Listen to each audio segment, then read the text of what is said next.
Om Shri Sainathaya Namaha. Chapter 3. Sai Baba's Sanction and Promise. Assignment of work to devotees. Baba's stories as beacon light. His motherly love. Rohila's story. His sweet and nectar-like words. Sai Baba's sanction and promise. As described in the previous chapter, Sai Baba gave his complete assent to the writing of the Sachcharita and said, I fully agree with you regarding the writing of Sachcharita. You do your duty. Don't be afraid in the least. Study your mind and have faith in my words. If my Leelas are written, the avidya will vanish, and if they are attentively and devoutly listened to, the consciousness of the worldly existence will abate, and strong waves of devotion and love will rise up. And if one dives deep into my Leelas, he would get precious jewels of knowledge. Hearing this, the author was much pleased, and he at once became fearless and confident, and thought that the work was bound to be a success. Then, turning to Shama, Sai Baba said, If a man utters my name with love, I shall fulfill all his wishes, increase his devotion, and if he sings earnestly my life and my deeds, him I shall besit in front and back and on all sides. Those devotees who are attached to me, heart and soul, will naturally feel happiness. When they hear these stories, believe me that if anybody sings my Leelas, I will give him infinite joy and everlasting contentment. It is my special characteristic to free any person who surrenders completely to me and who worships me faithfully and who remembers me and meditates on me constantly. How can they be conscious of worldly objects of sensations who utter my name, who worship me, who think of my stories and my life, and who thus always remember me? I shall draw out my devotees from the jaws of death. If my stories are listened to, all the diseases will be got rid of. So, hear my stories with respect, and think and meditate on them, assimilate them. This is the way of happiness and contentment. The pride and egoism of my devotees will vanish. The mind of the hearers will be set at rest, and if he has wholehearted and complete faith, he will be one with supreme consciousness. The simple remembrance of my name as Sai, Sai will do away with sins of speech and hearing. Different works assigned to devotees. The Lord entrusts different works to different devotees. Some are given the work of building temples and mats, or ghats on rivers. Some are made to sing the glories of God. Some are sent on pilgrimages, but to me was allotted the work of writing the Sai Sachcharita. Being a jack of all trades, but master of none, I was quite unqualified for this job. Then, why should I undertake such a difficult task? Who can describe the true life of Sai Baba? Sai Baba's grace alone can enable one to accomplish this difficult work. So, when I took the pen in my hand, Sai Baba took away my egoism and himself wrote his stories. The credit of relating these stories, therefore, goes to him and not to me. Though Brahmin by birth, I lacked the two eyes, that is, the sight or vision of Shruti and Smriti, and therefore was not at all capable of writing the Sachcharita. But the grace of the Lord makes a dumb man talk, enables a lame man to cross a mountain. He alone knows the ways of getting things done as he likes. Neither the flute nor the harmonium knows how the sounds are produced. This is the concern of the player. The oozing of Chandrakanta jewels and surging of the sea are not due to the jewel and the sea, but due to the rising of the moon. Baba's stories as beacon light. Lighthouses are constructed at various places in the sea to enable the boatmen to avoid rocks and dangers and make them sail safely. Sai Baba's stories serve a similar purpose in the ocean of worldly existence. They surpass nectar in sweetness and make our worldly path smooth and easy to traverse. Blessed are the stories of the saints. When they enter our hearts through the ears, the body consciousness or egoism and the sense of duality vanish. And when they are stored in the heart, doubts will dissipate.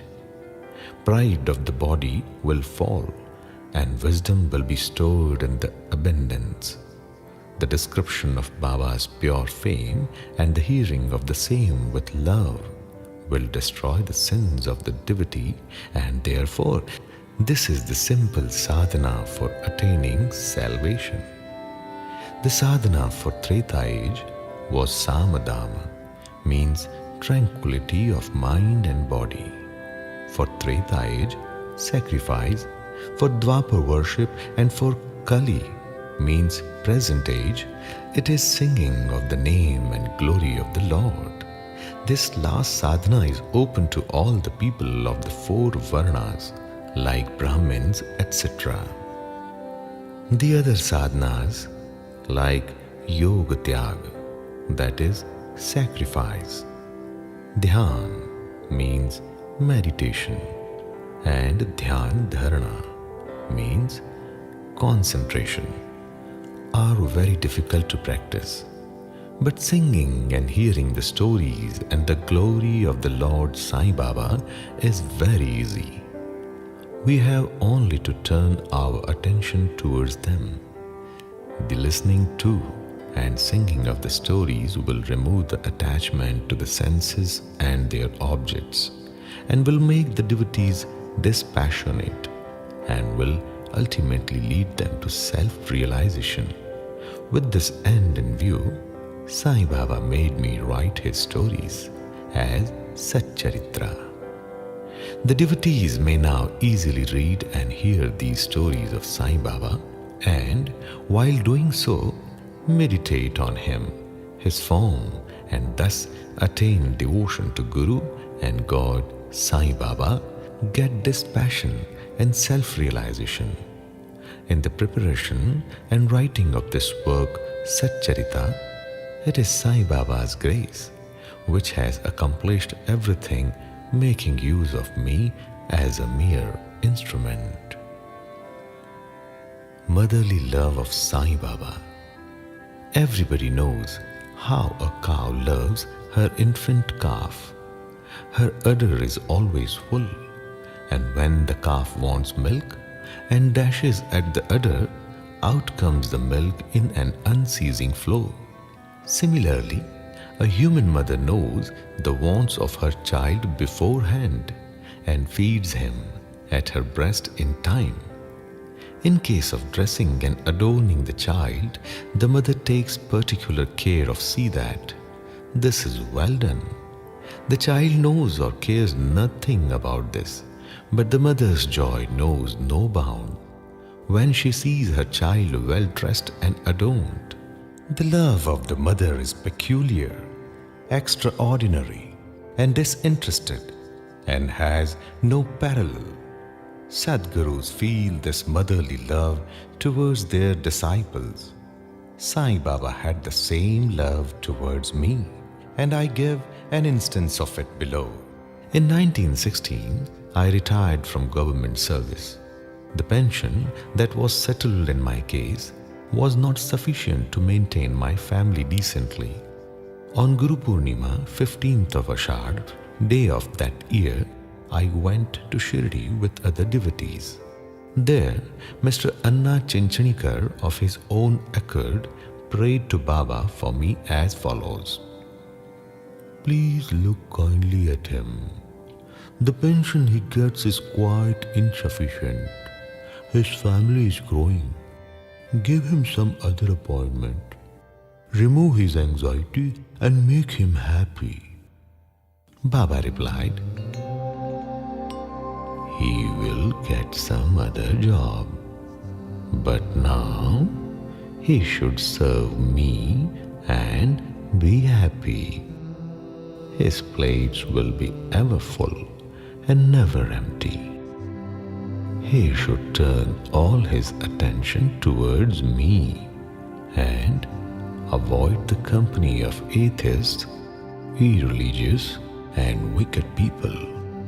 He should be modest and humble towards all and worship me with heart and soul. If he does this, he will get eternal happiness. The question, who is this he, whose worship is advocated, is already answered in a note on who is Sai Baba in the prologue at the beginning of this work. Let's hear the Rohila story. The story of the Rohila illustrates Sai Baba's all-embracing love.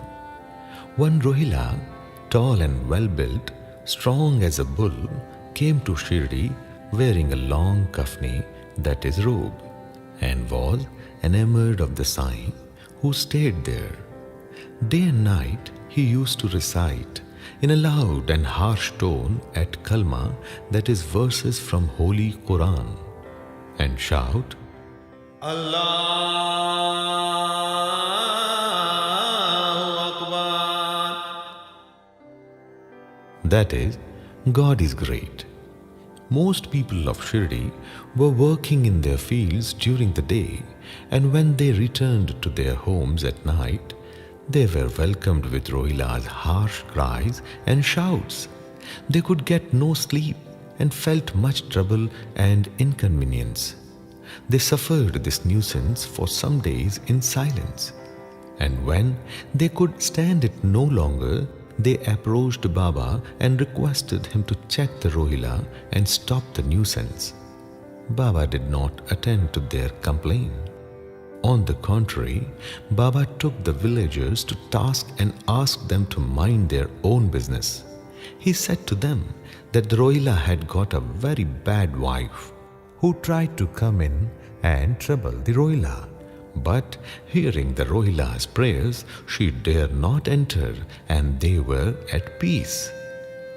In fact, the Rohila had no wife, and by his wife Baba meant Durbuddhi, that is, evil thoughts. As Baba liked prayers and cries to God better than anything else, he took the side of the Rohila and asked the villagers to wait and bear with the nuisance, which would abate in due course. Now let's listen Baba's sweet and nectar-like words. One day at noon, after Aarti, devotees were returning to their lodgings when Baba gave the following beautiful advice. Be wherever you like.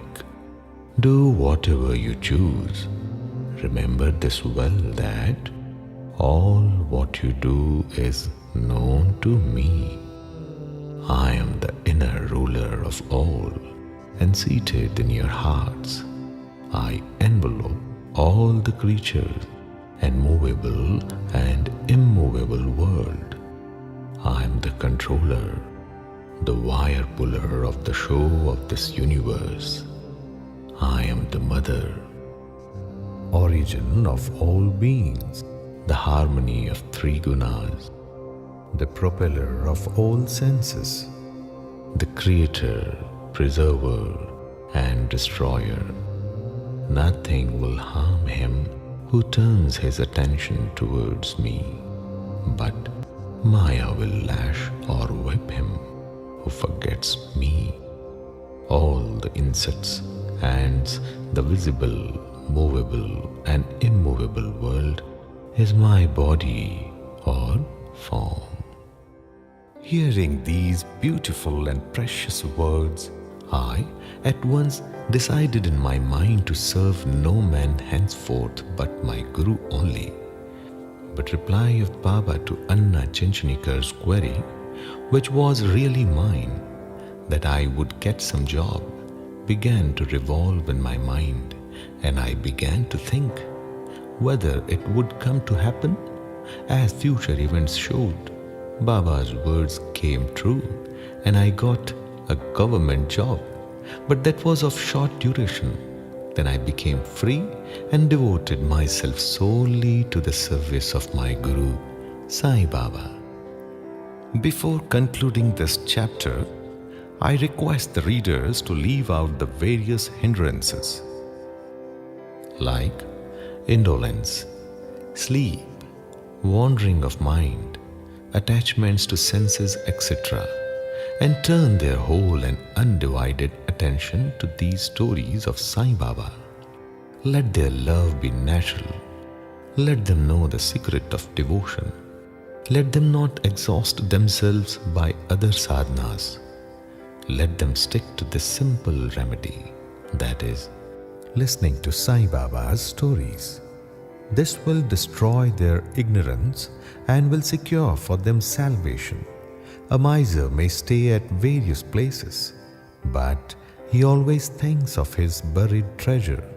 So, let Sai Baba be enthroned in the hearts of all. In the next chapter, I shall speak of Sai Baba's advent in Shirdi. Bow to Shri Sai. Peace be to all.